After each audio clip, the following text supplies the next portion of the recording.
Bonjour à tous et bienvenue dans Émotion à la Une, l'émission de la rédaction de Nice Matin. Nous recevons aujourd'hui Charles-Ange Ginesi, président du conseil départemental des Alpes-Maritimes. Bonjour Charles-Ange Ginesi. Bonjour Denis Caro. Charles-Ange Ginesi, vous présidez le département depuis un peu plus d'un an. Quel premier bilan tirez-vous après cette première année?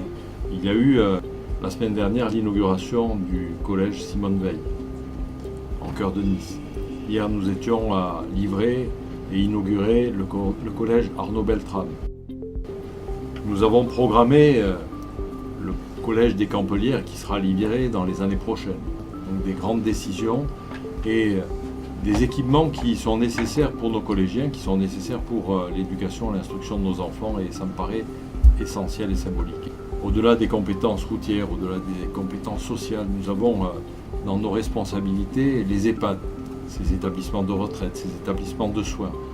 Et nous avons lancé un programme de rénovation de 7 établissements sur l'ensemble du département, avec plus de 20 millions d'euros sur les 3 ans à venir. Donc ça, c'est un grand chantier que nous avons voulu. Et puis, le premier parc départemental marin, ça aussi, c'est une fierté, à Théoule-sur-Mer. Et puis, ces 2 piliers que j'ai souhaité avoir pour la politique départementale, la politique numérique, la politique digitale, et en même temps, cette politique environnementale. Autre sujet d'actualité, la limitation à 90 km/h sur la 8 entre Cagnes et Saint-Laurent depuis lundi. Ce n'est pas une bonne solution. Je ne conteste pas la solution.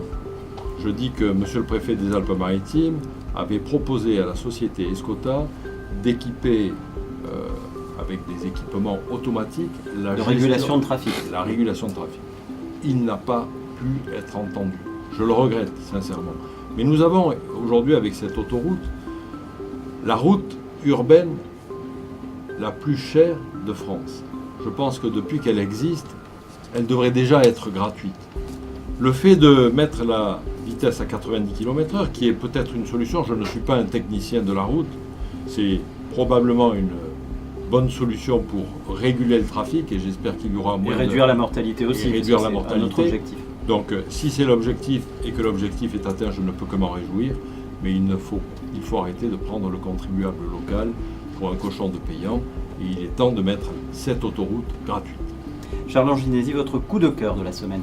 Mon coup de cœur, je dirais que c'est la visite des experts de l'UICN, c'est-à-dire les experts qui viennent pour classer notre patrimoine du Mercantour, notre territoire montagnard, au titre du patrimoine mondial de l'UNESCO, patrimoine protégé.